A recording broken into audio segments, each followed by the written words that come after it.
Imeripotiwa kwamba wanajeshi wa Marekani hawaridhishwi kabisa na vita dhidi ya nchi ya Iran, ambako ukosefu wa malengo yaliyo wazi na yanayoweza kufikiwa kwa operesheni ya kijeshi dhidi ya Iran ni mojawapo ya sababu kuu za kutoridhika ndani ya jeshi la Marekani. HuffPost imeripoti ikinukuu mahojiano na wanajeshi waliokuwa kazini na wa zamani, ambako mmoja pia askari ambaye ameweza kuhojiwa amesema ya kuwa ninasikia kutoka midomoni wa wanajeshi wakisema, hatutaki kufa kwa ajili ya Israeli, hatutaki kuwa vibaraka wa kisiasa. Nimeshiriki taarifa za wakataaji wa dhamiri mara 6 katika wiki 2 zilizopita, na nimekuwa jeshini kwa karibu miaka 20. Sijawahi kuwa na watu wanaowasiliana nami kwa njia hii, mwanajeshi wa kwanza wa akiba alisema, ambaye pia hakutajwa jina lake na huwapa ushauri maafisa vijana. Hasa wanajeshi wanaamini kwamba operesheni iliyopangwa vibaya huwaweka katika hatari isiyo ya lazima bila faida yoyote ya kimkakati inaonekana. Wakati huo, maveterani wengi wanaamini ya kwamba operesheni ya kijeshi kwa sasa iko karibu kugeuka kuwa mgogoro wa muda mrefu kama uvamizi wa Marekani nchini Iraq au Afghanistan. Taarifa hii inagusa eneo nyeti sana la siasa za kijeshi, morali ya wanajeshi, uhalali wa vita na uwiano kati ya malengo ya kisiasa na uhalisia wa uwanja wa mapigano.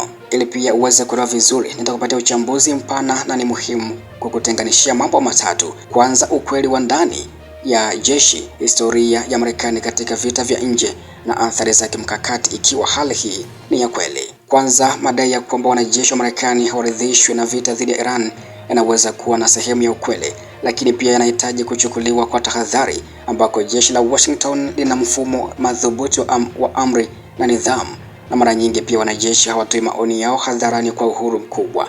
Hata hivyo, historia inaonyesha kwamba kutoridhika kwa ndani huweza kuwepo, hasa pale ambapo malengo ya vita hayako wazi.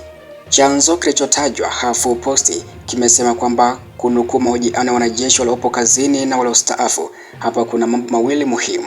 Kwanza, mahojiano ya aina hii mara nyingi yanawakilisha mitazamo ya watu binafsi, si lazima mtazamo wa jeshi zima.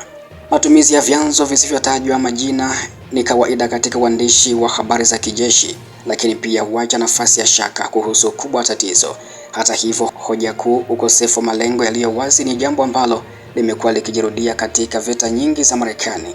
Mfano mzuri ni vita vya Iraq na huko Afghanistan, ambako katika vita hivi mwanzo kulikuwa na malengo yanaonekana wazi, hasa ilikuwa ni kumwondoa Saddam Hussein na kupambana na ugaidi, lakini baada ya muda malengo yalipanuka na kuwa magumu kufafanua. Hii ilisababisha hali ambayo wanajeshi wengi walihisi wanapigana vita visivyo na mwisho. Kauli inayodai kwamba baadhi ya wanajeshi hawataki kufa kwa ajili ya Israeli inahusisha kipengele cha siasa za kimataifa, ambako Israeli ni mshirika mkubwa wa Marekani na ushirikiano wao wa kijeshi ni wa muda mrefu.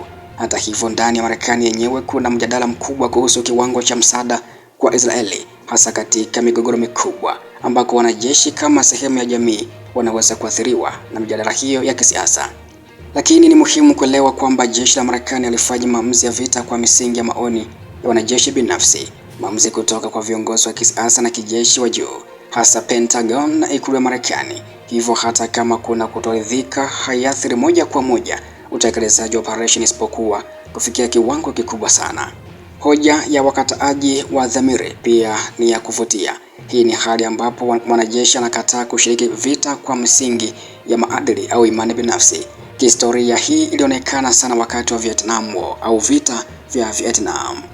Ikiwa ni kweli kwamba kuna ongezeko la watu wanaotafuta ushauri kuhusu jambo hili, inaweza kuwa ishara ya wasiwasi unaongezeka, lakini bado haimaanishi kuwa ni hali iliyoenea kwa kiwango kikubwa ndani ya jeshi zima. Sehemu ya pili ya uchambuzi ni kuhusu hofu ya vita kwa mgogoro wa muda mrefu. Hii ni hoja yenye uzito mkubwa. Marekani imejifunza kwa gharama kubwa kwamba vita vya Mashariki ya Kati vinaweza kuwa virefu, vya gharama kubwa na visivyo na mwisho wa haraka. Vita vya Iraq na Afghanistan vilidumu kwa miongo kadhaa, na hata baada ya uwekezaji mkubwa wa rasilimali, matokeo yalibaki kuwa ya mjadala. Kwa muktadha wa Iran, hali inaweza kuwa ngumu zaidi, kwani tofauti na Iraq au Afghanistan, Iran ni nchi yenye jeshi lililoandaliwa vizuri, teknolojia ya makombora na mtandao wa shirika katika eneo lote la Mashariki ya Kati. Hii inamaanisha kuwa vita yoyote dhidi ya Iran haitakuwa operesheni rahisi ya muda mfupi. Inaweza kugeuka kuwa mgogoro wa kikanda unaohusisha nchi nyingi. Wanajeshi pia wanahofia hali kama hiyo hawako nje ya mantiki. Najua kuwa vita dhidi ya Iran vinaweza kujumuisha mashambulizi ya makombora, vita vya baharini katika Ghuba ya Uajemi na hata mashambulizi kupitia vikundi washirika wa Iran katika nchi mbalimbali. Hii inaongeza hatari binafsi kwa wanajeshi na pia ugumu wa kufikia ushindi wa haraka. Na pia kuna kipengele cha strategic clarity, yaani je, lengo la vita ni nini hasa? Je, ni kuzuia mpango wa nyuklia wa Iran, kubadilisha utawala, kudhoofisha uwezo wake wa kijeshi? Bila jibu wazi, wanajeshi wanaweza kuhisi kuwa wanapelekwa vitani bila ramani ya ushindi. Hili ni tatizo ambalo limekuwa likijirudia katika sera za kijeshi za Marekani katika karne ya 21. Kwa upande mwingine, ni muhimu pia kuangalia uwezekano wa taarifa hii kuwa na athari za propaganda katika vita vya kisasa.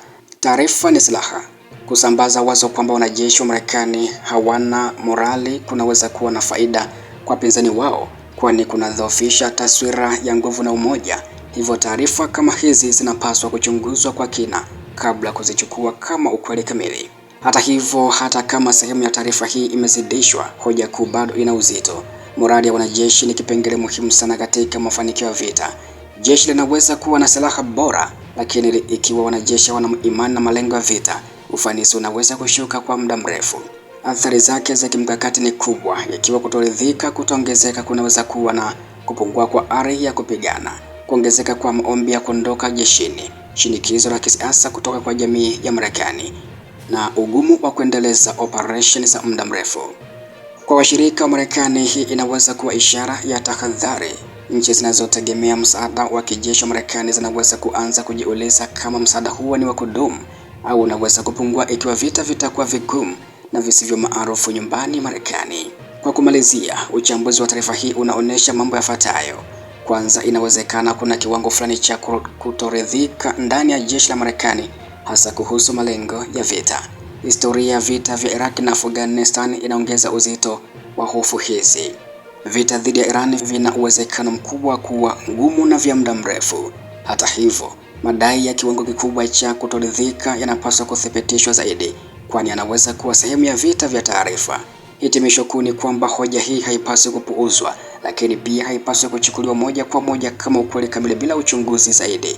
Inaonyesha mchanganyiko wa ukweli wa kihistoria, hofu halali za wanajeshi na uwezekano wa propaganda katika mazingira ya mvutano wa kimataifa. Endelea kunifuatilia kila siku na kila wakati, kwa sababu pia huu ndio mwisho wa taarifa na uchambuzi huu. Lakini usiache kujiunga nami kila siku kwa taarifa zaidi. Usiache kushare na kulike, lakini pia usiache kusubscribe kama bado haujafanya hivyo. Asante sana kwa sasa, na pia karibu sana kwa baadaye kwa ripoti na chambuzi zaidi kutoka kimataifa, hasa pia huko Mashariki ya Kati ambako vita kati ya Marekani, Israeli pamoja na nchi ya Iran bado vinazidi kushika kasi, huku pia mashambulizi mengi yakizidi kuripotiwa kila siku na kila wakati.